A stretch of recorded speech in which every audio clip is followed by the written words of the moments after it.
Pagtulong naman sa mga nasalanta ng Bagyong Yolanda ang layunin ngayong taon na makulay na Paskuhan ng University of Santo Tomas. At live mula sa Maynila, saksi si Chino Gaston.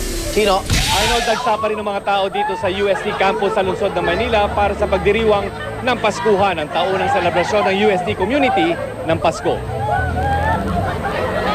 Dahil isa ito sa mga di malilimutang event taon-taon, hindi lang mga estudyante ang narito, pati alumni. Bukod pa sa faculty at iba pang tauhan ng universidad ang nakiisa. Samot-saring mga awit ang tampok sa isang concert na kinagiliwa naman ng Tomasian community. UST, patingin ang mga kamay!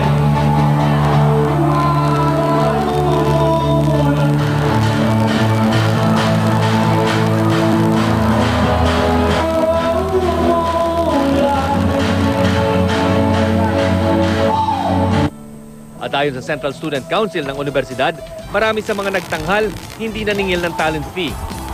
Ang natipid kasi sa budget ng Paskuhan, idodonate sa mga nasalanta ng Bagyong Yolanda. Yung this year na Paskuhan po kasi, di po kasi masyadong gumastos yung USD. So yung mga performers po natin dito ngayon sa Paskuhan, ano po siya, either volunteer po sila or for free po sila or yung iba po ay sponsor po. Tulad po nila Rico Blanco, parokya ni Edgar, Joy Spring po para Luman, Join the Club. Kaya po gusto ko rin po i-take yung opportunity na to para pasalamatan po sila. Tipid sa gastos pero hindi sa saya. Lalo't pwede rin ditong mag-food trip, pati nga Christmas shopping. Dagdag kulay din ang dala ng napakalaking Christmas tree na kulay ginto na siyang kulay ng universidad. At dahil hudyat din ito ng Christmas break, umabol sa pagbabanding ang mga magkakaeskwela bago magbakasyon. Just being with friends. Being happy. Paskuhan po, it's like a celebration of not just the UST students but as a whole, as a community na since outsiders din is pwede, nakaka-enjoy kami. Hindi na-enjoy namin yung Christmas talaga. Alam mo, Igan, isa sa mga selebrasyon daw o yung isa sa mga tampok na highlights nitong selebrasyon taon-taon na yung mag-aarbong fireworks display dito sa UST campus.